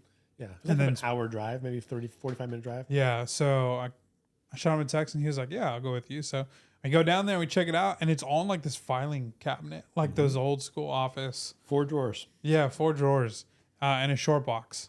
And wide drawers because they had 2 rows. Yeah. In each. Yeah. So we start looking through. I think I looked through the cabinet first, and then you look at the short box, and off bat, it's not like greatest condition stuff, like not like horrible condition. No. But there was some stuff. It was like a lot of like mid grade. There was some stuff that was like high grade, but nothing that was like spectacular, like the condition that other collection you got me. And if you've bought any books from that collection, that stuff is high grade. And you got it from that same seller, right? Yeah, from that same guy. And then you helped me bag and board that stuff. Like that collection is like the original owner. A lot of I took really good care of those books and cherry picked them when they bought them. Yeah, so that's why I was interested. I was like, okay, maybe. Yeah, and he had said you got to come look at them. Yeah, so I'm going through and I'm looking at them, and I'm not like, nothing's like really changing my mind, pretty much. Yeah. And then we swap. I look at the short box. You look at the file cabinet. This guy's like incredibly nice. Like he's really cool nice guy. Yeah, nice guy. And I'm looking through, and they're not his books. He's kind of helping mediate for a friend of his. And I look in the short box, and I'm more interested in the short box because there was like a first Rhino in there, first Cyborg, Raven, Starfire. Yeah. Was that DC Comics Presents There was 27? like first appearance of Banana Splits, which isn't really not expensive, but just that's interesting Silver Age stuff in there. Yeah. And so they had ticketed out at 15K, like based on like some last sales. And I just asked them like if Bob and I could have the garage to talk privately. Yeah. And he's like, yeah, no problem. Just shoot me a text. So he goes inside. Bob and I are talking, and I'm like, yeah, he ticketed it at 15. I think he was asking half of that. I was like, I'd probably be at like not even half of that. Just because a lot of that stuff is going to sit like, yeah. I mean, maybe in October I could do like a big horror sale, but yeah, I mean, there's certain books, and they weren't present. There was no House of Secrets 92. I didn't see some of the key covers from the House of Secrets or House of Mystery run that everybody loves. The melting ice cream. I didn't see that book. Oh, I saw that one. Did you see it? Yeah, Okay, I didn't it miss was that one. probably about a 5.0. Okay, so I mean, the House of Secrets, House of Mystery, Weird Mystery Tale, like those will sell to the. And we were talking about that. Yeah, they'll sell, but they're like $40 books. Yeah, and if it's a $7,500 purchase, that's a lot of $40 books you'd have to sell, and a lot of them you'd have to grade and bag and board and then ship, and these are things you got to consider your time. So buying huge collections of non-keys is a very labor intensive for you. Yeah. So go ahead. Yeah. So I mean, yeah, that pretty much covered it. It's like, yeah, this isn't worth it. So I texted him, told him to come back out. I gave him my offer, which was a little bit less than half. It's still probably more than I would want to pay. And then he just was like, on behalf of his friend, was just like, yeah, like I can't.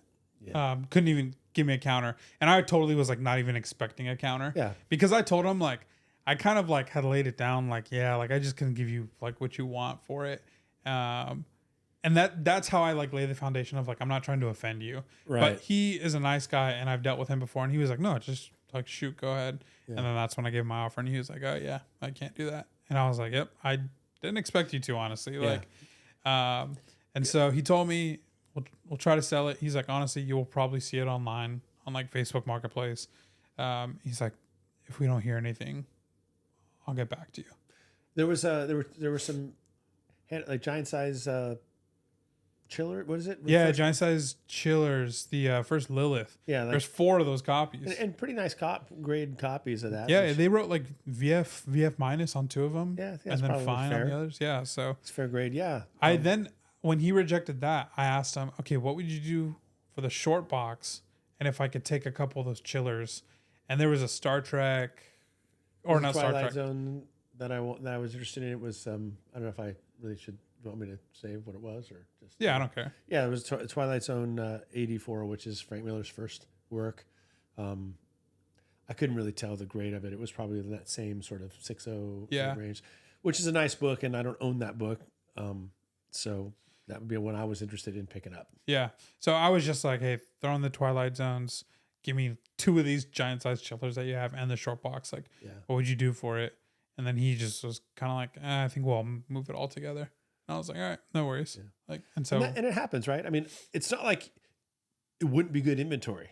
Yeah, because that's a gap in my inventory. Yeah, but you just have to make a margin. You know? And you give really good deals when you buy collections, but you just have to factor in like, you need at least 1 or 2 big books that you can get your money back on fast. Yeah. And then that allows you to take all the time you need to piece the rest of it out. But if that's all it is, that's a lot, right?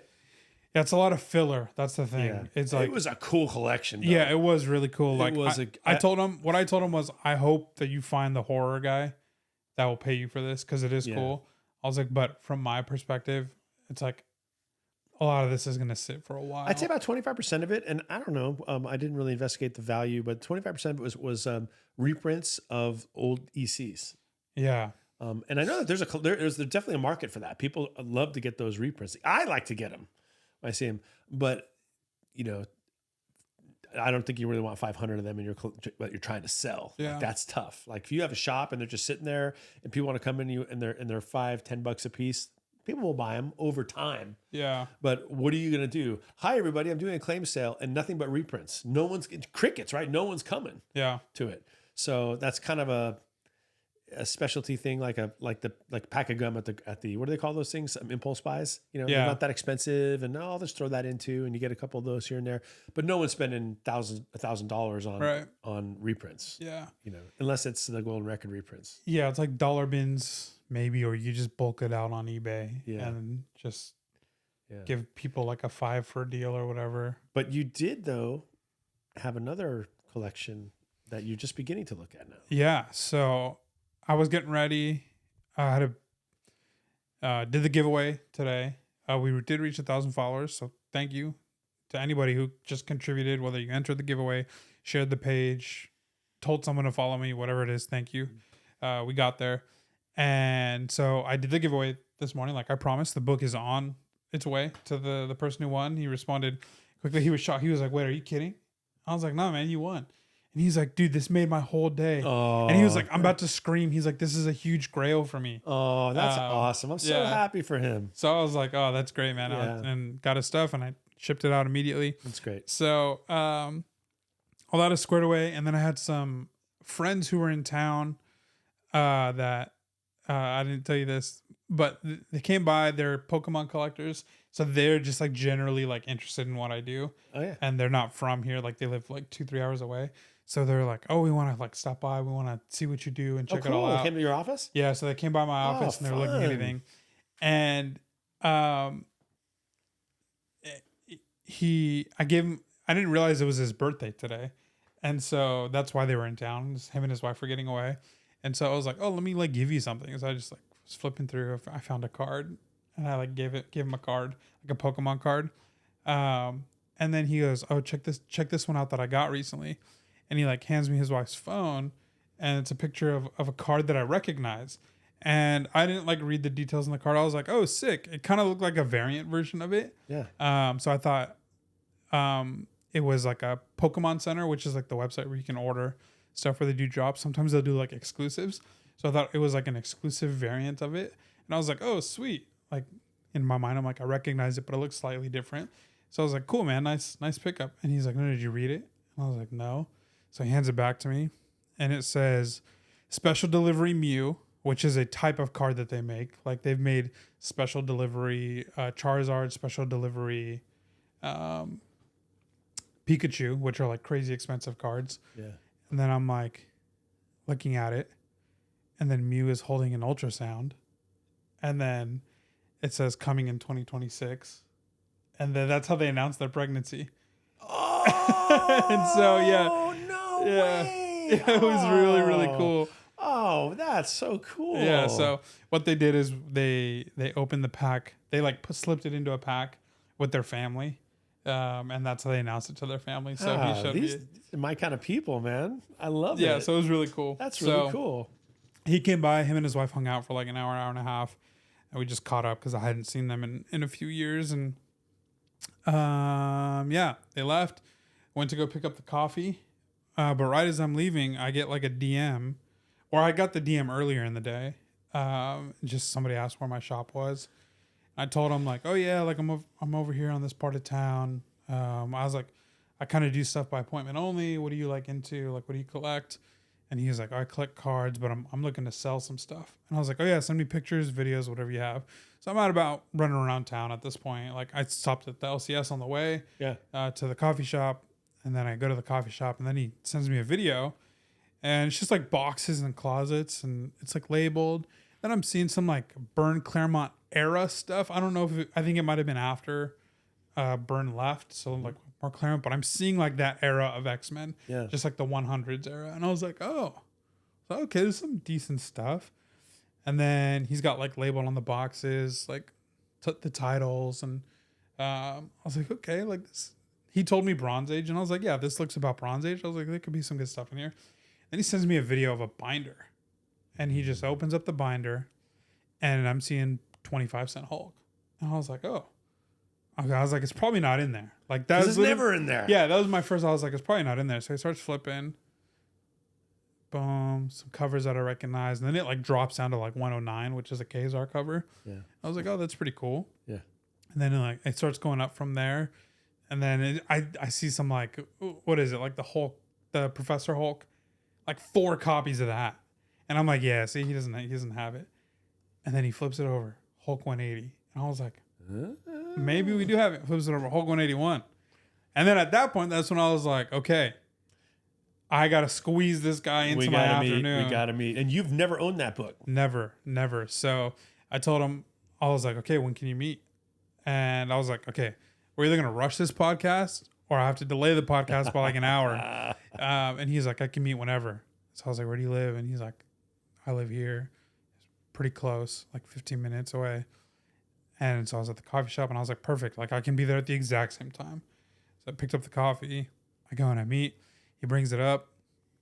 And I asked him like 4 or 5 different times, like, what are you looking to get for the collection?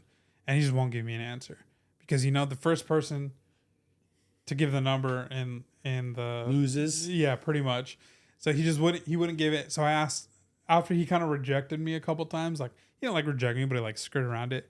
Then I asked, okay, because these weren't his books. He was middlemaning for his father-in-law or once father-in-law. And I was like, does he have a number in mind? Like, trying to ask the question in different ways at this point. And he goes, yeah, he does. And I'm like, okay, there. Maybe I can pull that out of him. Yeah. There were some outrageous sticker prices on this number. And so we sit down and I was like, yeah, I just want you to know, like, if you're looking for anything close to this, nothing is going to happen. Yeah. Like nothing. Yeah. And he goes, no. He's like, and he explained to me why the numbers were crazy. And I was like, okay, cool. So looking through them, and they're in like binders and like slip things. I know exactly what that is. I could not pull these books out because they must have been in there forever. Yeah. So I was like, "Is okay? Can I just take a razor blade and cut?" I was like, "Because I'm not pulling these out any other way." He's like, "Yeah, that's fine." So I have to like very like cautiously cut it open so I can pull it out. So I pull out the 181, and I start looking at it. The pages are nice. They're off-white to white, but they're more white than off-white. Okay. So they could come back white pages. So I'm flipping through, and he's not saying much. He's just kind of like letting me look. And then I'm like, okay, looking for the Marvel value stamp. And I find the page, and it's cut. And I go, ah. And he goes, yeah. Oh. Was he not going to tell you? Maybe on his side of the negotiation was, how much does this guy know? Like maybe like kind of what we talked about earlier in this episode. Like maybe he was testing to see kind of where I was at. Like, and if I didn't know, maybe he thought he could get a bigger price. I don't know, whatever. I was like, oh, and he was like, yeah. He's like, he actually had 2 copies of these, and he said he sold one 10 years ago for $600, I think, and it had the Marvel value stamp. I was like, 10 years ago. I was like, even if it's an equal condition to this, which is about a VG, it's like in the 4.0. Yeah. $600 is a crazy steal. Yeah. And then I pull out the 180, flip through. It's slightly lower grade. No more of ice stamp. And I go, ah. And I go, okay. From there, I'm just like, I'm going to look at a couple. I'm going to cut out a couple other of these. And I gave him free bags and boards, like the way that, the double, the Mylar. And I was like, these should not be in what you have them. I was like, whether or not we make a deal, like I'm going to put these in a new bag and board for you because they deserve to be in something like this. Good for you. Yeah, definitely. Gosh. And so, pulled the 180 out. Marvel value stamp was missing. And I was like, look, man, just being like real honest with you, with no Marvel value stamp, this is definitely not going to be anywhere near the thing you've written here. Yeah. But it's also going to be like half of like whatever it is with the value stamp. Yeah. At least, yeah. So pull out 2 Hulk 340s. Okay. One was a newsstand and one was direct. The colors are wildly different, which is crazy. That is interesting. Yeah. And no value stamp to worry about. Yeah, nobody. So I kind of flipped through. Everything looked clean. Flipped through the other one. Everything looked clean. Yeah, about 4 copies of that Professor Hulk one. It's got like newsstand. I didn't pull them out, but they looked to me in nice shape. So we negotiated. He countered me. I countered his counter, and we shook hands, and we'll meet up later this weekend. Nice. Okay. So and maybe he's got more for you, right? yeah, and then he said, yeah, because he had all those boxes, but he was just looking to move the binders for now. So later next week, when the person he's mediating for is back into town, I'll go and look because they're at his house. Yeah. So Well, that's good because like a book like Hulk 181 is such a high value, and everybody wants it, but a lot of people are priced out of it.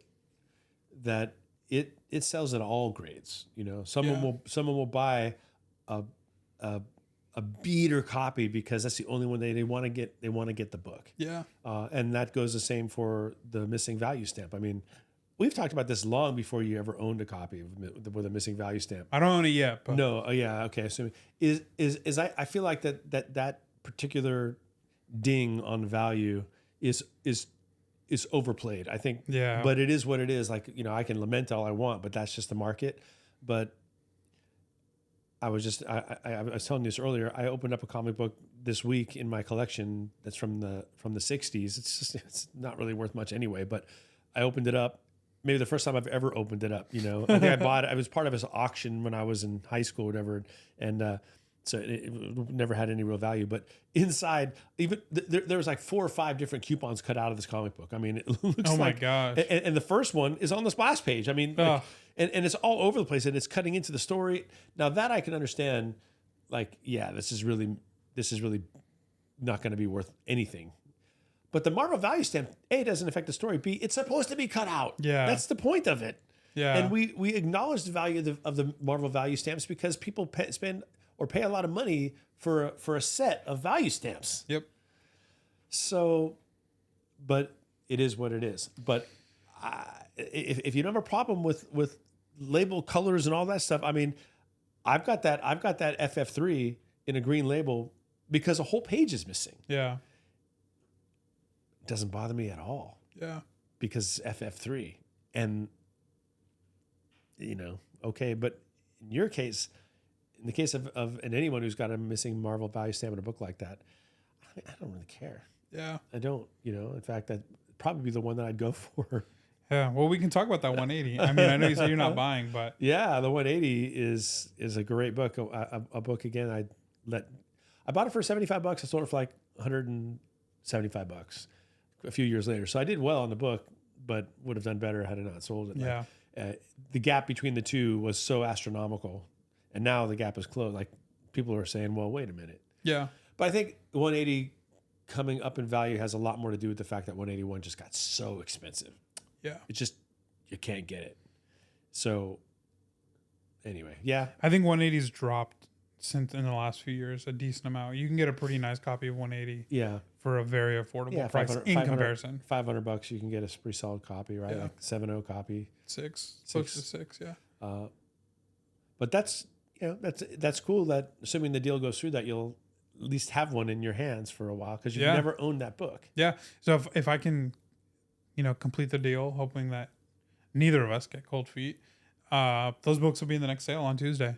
So, Yeah. you know what I was thinking of is, you know, I said no to that collection last weekend, the horror stuff. And every time I say no to a collection, I always kind of beat myself up a little bit because I'm like, man, should I? Like, did I make a mistake? Like, what if there's something in there we didn't see that was like a gold mine? Like, they had that. What was that one? Forbidden Secret Forbidden Mansion Love. of Forbidden Love. They had like 2 copies of issue number 1.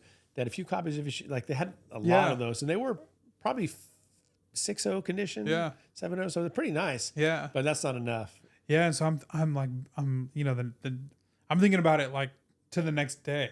Yeah. And you and I got was together the too. next day. Yeah. And it was like, oh man, should I not? But if I would have bought that collection, I wouldn't have been able to buy this. And No. these books that I have right in front of me, the Hulk books, are far better value wise for me Yeah. than that horror collection. And we'll see later this week if I'm able to go check those out. That's also, I mean, if he's got Bronze Age X-Men and he didn't cherry pick, you know, or he's not keeping the 181, given it's still missing the Marvel value stamp. But same with those Bronze Age X-Men. If he's got the Byrne Claremont run, Right. like that's a much better investment for my money for the business maybe he's got 94. Maybe he's got giant size 1. Yeah. So that's what I'm thinking. Like when I'm, I've said no a couple times to some collections, and a better one was always right around the corner. So yeah, that's right. If you're a dealer and you listen to this, like maybe you share the same experience, or maybe just as encouragement. Like there's you never know what's around the corner. Yeah, right. And this is a short box. Not even. It's like a binder. Yeah. Versus. It's about 40 books. Yeah. Versus how many books were in that file cabinet? I think he estimated about 1,000. Yeah. So it's a lot of work. Versus this one, you can sit down and get it done in an hour or two. Yeah. And that's part of the deal to figure it too. Yeah. But yeah, that's exciting though. It's still cool to have that book. Yeah. Yeah. I'm excited. I've never owned it either. Yeah, it'll be fun to look through. I mean, you'll see it. I'll show you. I've been strangely drawn to Spider-Man 129 lately. I don't know. Strangely drawn to it. I'm not going to buy it, given the one things I've just talked about, but I'm beginning to really admire that book. You don't want my 8.0 copy? I do want your 8.0 copy. Who doesn't want my 8.0 Of course I want it. I mean, keep real, right? We all want it, but for real. I mean, I saw some footage of John Bernthal. He looks so good. I know. And I'm like, can't believe I don't own that book anymore. I did.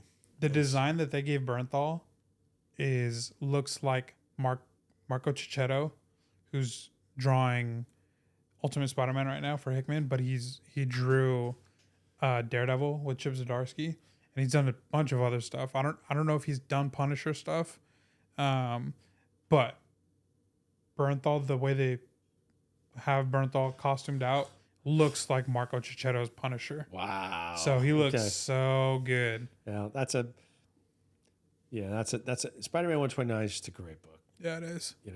It's one of my favorite Bronze Age books. Yeah. And I don't own it, but I own a lot of my favorite Bronze Age books, just not that one. Yeah. And not that one, and not Hulk, not X-Men, Giant Size 1. Yeah. But I own plenty. I just don't own those. Yeah. But I can't have everything, right? I gotta FF1. I'm staring at it right now. It's on your carpet. I mean, you have a carpet with comic book covers, and there's Spider-Man 129 right there. Yeah. But Fantastic Four 1's the one I'm looking at. Yeah. You gotta focus. Yeah. So yeah, that's great, man. Nice. Like I hope that it goes through because I want to just see the book. Yeah, me too. Yeah, I mean, I think it will. He didn't seem bothered. And you're gonna close it tomorrow, right? Yeah, this weekend probably at some point. A bit of a busy weekend. Birthday boy over here. Yeah, we're gonna have some fun at my place tomorrow. Yeah. All right. Well, thanks guys so much for watching. Thanks for listening. Thank you for my books, Joshua. Yeah, you're welcome. Really, really nice. Wonderful. Comment happy birthday, Mr. Longbox.